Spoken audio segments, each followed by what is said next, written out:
你们总说万物皆可车珠子，但像这样再有当年烈的大块料，车完也是亏你又废料。那与其拆得零散，不如保大，做个摆件又能多角度欣赏。怎么做呢？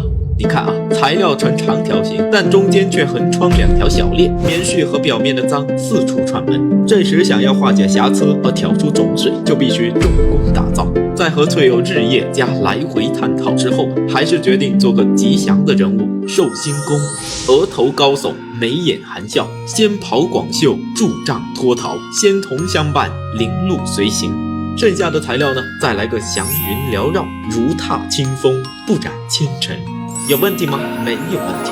雕刻时就要花一点心思，仔细壁雕裂纹，扫除瑕疵，精心刻画寿星公的形态、眉眼以及各种祥瑞象征，作品就诞生了。